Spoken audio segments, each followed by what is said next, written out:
All right, so welcome back to another One Piece card game video, and today we're gonna answer the question, is Katakuri really all that bad? We are just a few days away from the Pasadena event. It's a 4-game Bandai event. All of them are going to be there, hosted by Core TCG, and of course One Piece is going to be there as well. This regional is going to feature what I call the OPO 4.5 format, because we got this weird ban list. Obviously I made a video on it, a lot of people made a video on it. We all know what happened, in which Dan got banned, Nami, Nuge, Marco, etc., right? And they're reversing it back in OPO 5 in December. But what this means is that this tournament this weekend is going to be exactly that, the ban list, and as well as this weird, pretty much one-time format for the next month. What should we expect this weekend? And I think the consensus is yellow. And when I say yellow, I do mean Katakuri.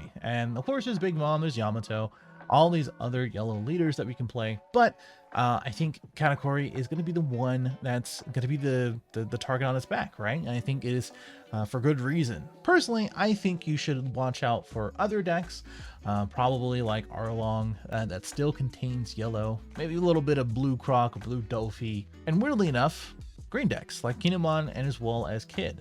Now, if you haven't kept up with Eggman's website, Hayden's website, eggmanevents.com, definitely go check that out. He just hosted a box tournament, which was the OPO 5 or OPO 4.5, which he says OPO 4.1. I think it's 5. We're almost done with the set, so you know. And it had 64 players, completely full. I participated playing VV because my YouTube poll said play VV, and as well as my locals play VV. I'm never listening to you guys again. It was a wrap. Don't play VV.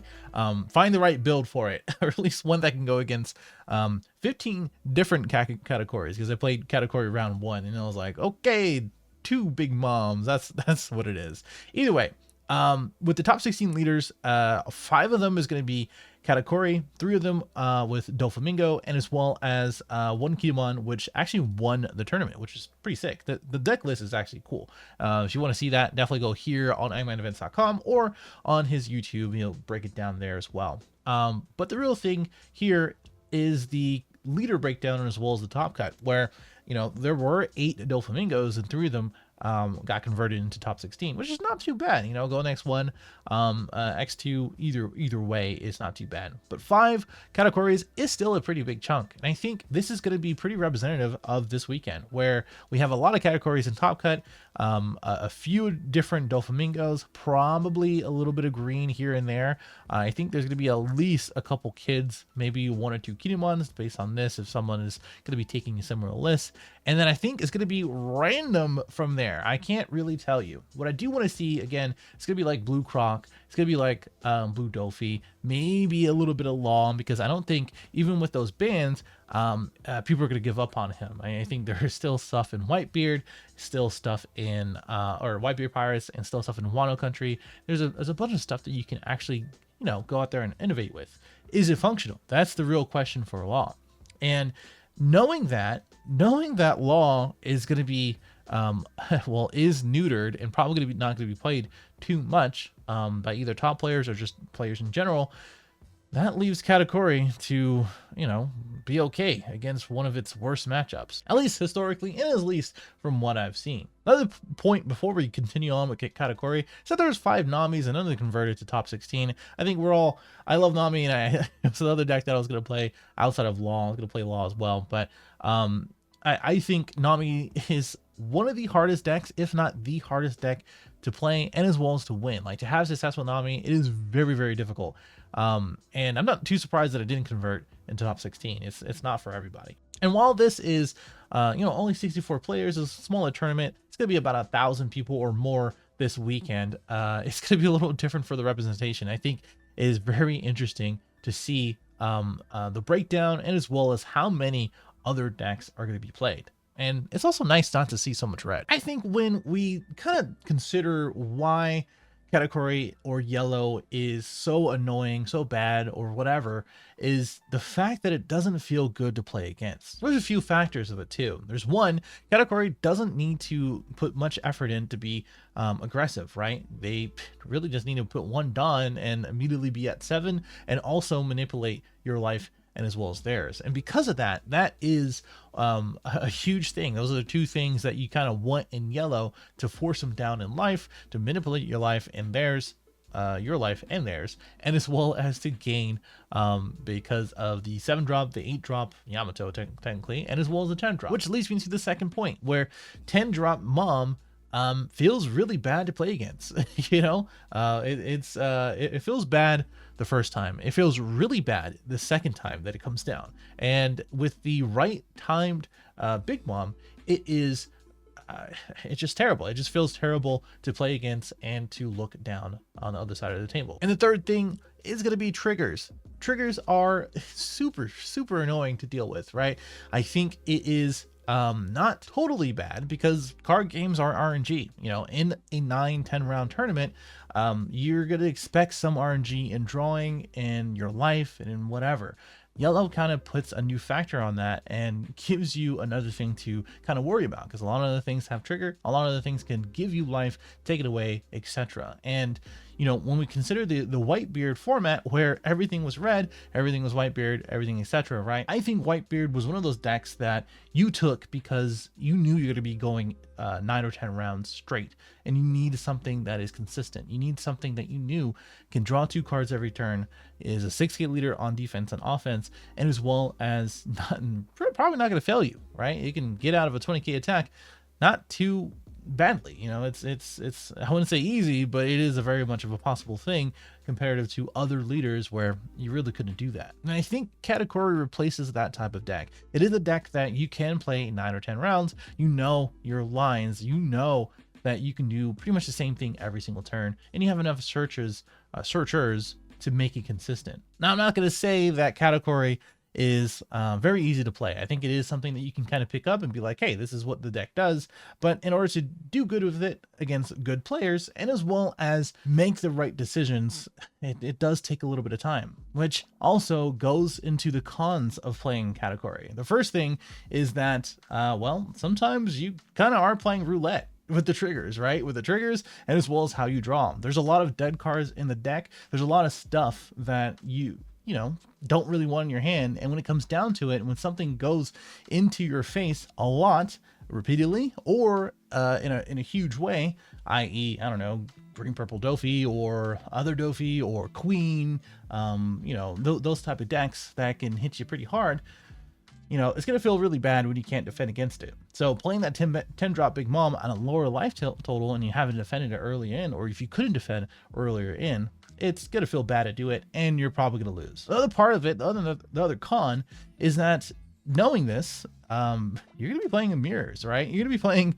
other yellow mirrors, either yellow decks or just a mirror in general. And it's not like the most super fun thing to do. Like most of the time, mirrors are either a love or hate, in my experience. Like either you really like the mirror or you kind of dread it. You're like, oh, wow, I got to do this again. And it's doing the same thing that I'm doing. So there's not really too much of an advantage. And it becomes a skill-based tournament, or match, which is pretty good. I think that's a good thing. And overall, again, to answer the question of this video, is it really all that bad? I think it just comes down to, it just feels really bad to play against. Multiple Big Moms are very unfun to experience, and you know, at the end of the day, I think they missed it with the restriction and ban list. I think it should have been put to 1. I think 1 Big Mom is perfectly fine. But let's find out ourselves. Let's see if we can play 3 straight games and 3 wins with Katakuri. That's exactly what I did on the sim, which isn't very hard on the sim, I gotta let you know. But at least, you know, I can kind of show you where Katakuri is, and as well as what the deck list looks like for me. Here's the deck list that I've been testing, pretty similar to others. There's not really too many things you need to change. There's other things like Mochi, whatever, and what was it, Heavenly, whatever. You know, there's event cards that you can kind of put in. I personally like Sovereignty. I like Sovereignty. I like Arrow. You know, I love the triggers on it. I love the fact that you can defend yourself in a lot of different circumstances, which I think what you want to do. I think you want to defend early on and throughout the game, so that way you can keep a high life total. So that way you can use your 8 drop, you can use your 7 drop, be aggressive and use the 7 drop, so that way they can give you life. Yamato's it's gonna be fine later into the game, or if you keep a high life total, then you can start popping things that are higher in cost. And then of course Big Mom is just gonna have more and more value as you defend your life and have a high life total. The deck is just filled with 2Ks, right? 2Ks pretty much everywhere, because that's what you want to do to defend it against yourself. But you do need a pretty good balance of 1Ks as well, simply because you can't just be using 2Ks earlier on, and it just feels bad on that. And I still kept the vanillas in because there are times where, you know, it just doesn't feel that great to play anything else. The vanillas are fine. Going second, playing this on 5 feels good because you use 1 for your leader, and then you use this, and then the same thing for this on 7. And then the rest is pretty self-explanatory. So let's get into the gameplay. All right, so we're gonna see if we can get that 3 in a row. I changed the deck a couple of times, but the latest deck list should be in the description below. And a lot of this ends up being, you know, just knowing when to do things and the cards in your hand. Doesn't that sound dumb? Doesn't that just sound dumb? That's every that's every single that is every single deck. So going against Nami. Nami is one of those road decks that is still such a cool deck to play against. Well, to play as, sorry, maybe not against. If I remember this correctly, I think this Nami really just did not have the sauce.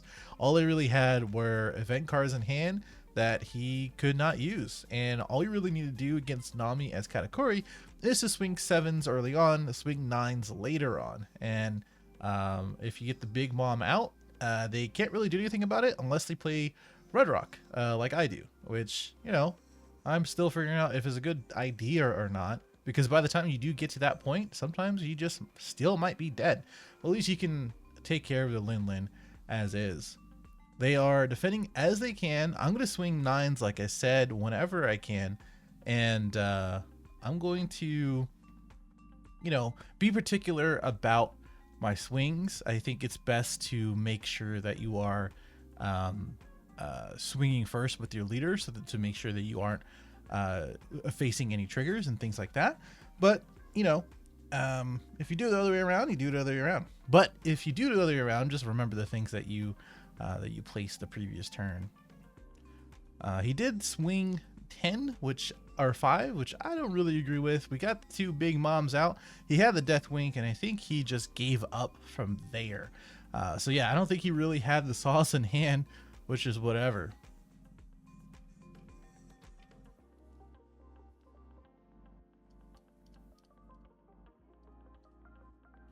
We would play against that law, but it's not legal. It's not legal for this weekend, so don't really care about it too much. We chose to go second against Dofi. Dofi does want to go second, in my opinion. Everything on his curve feels a little bit better when going second, especially with the Nami, especially with all this other stuff, right? So taking second away from them is a huge thing. If you're going first, this hand wouldn't be too bad either. But we are going to be into that place where we can play both of these big drops, or 10 drops, Big Moms afterwards. And we do have the 3-drop Parasparrow, and as well as the 6-drop. We did see a beige at the top of our life and put it at the bottom. It's not going to be too important right now as a 2K, so I'd rather just keep it at the bottom. And our hand is not looking too amazing. So we have already 4 things that we can't counter out with. So this Nami attack coming through, we're probably going to be throwing down a Cracker. And then we're going to try to save our Pero for the following turn. Yamato is pretty cool too. You know, if we keep a high life total, we can probably pop this Nami, and as well as maybe a couple other things that he puts down, like a Uta. Umbe. That's that Black Panther. Goodness, we're gonna have the Cracker come down probably as a counter, and then maybe he plays a Uta. I'm not entirely sure. He might play a Brook. Brook might be something else. He did draw it off the Nami so he can play 3 costs afterwards. So yeah, that's exactly what's gonna happen. We're gonna just swing at the Nami, get a couple cards out of a hand, and then we're just gonna use the peril after. I mean, there's a world where we could um swing 7s to this guy, but I think the more important thing is getting the peril down, because a lot of decks just can't answer it. Dofi is one of those decks unless they swing pretty hard into it. The other part of that is that we really didn't have very much in hand, so like trading off this 2k from the top of the life to trash, to pop one of their 4Ks and then swing 2 7s into Nami. He only have 2 attacks here. I didn't really feel like that was, super major. I don't think that was too incredible there. But we also have obviously 3 attacks. So we're going to go 8s here, which is a little awkward. It makes it awkward for the blocker, obviously. It makes it a little hard getting 2 cards out of hand for the 5Ks, and also makes it a little hard in general where Dofi has 2 cost counter cards like Pump Gibson that kind of get around all of that anyway. So we're just gonna do this. We're just gonna go a cool little 7. We know the beige is before or after this Katakuri.